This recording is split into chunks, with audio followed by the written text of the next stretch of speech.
back to my channel. Today we are going to learn about air pressure.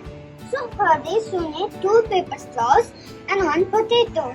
So first take 1 paper straw and put it slowly on the potato.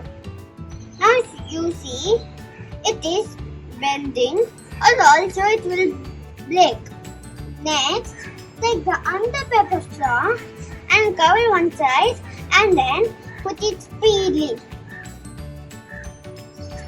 Now you see it have gone inside.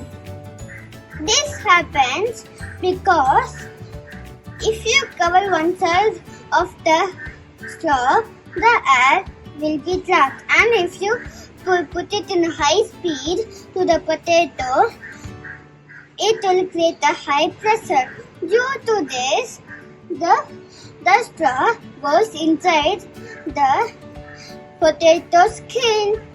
Thanks. Bye.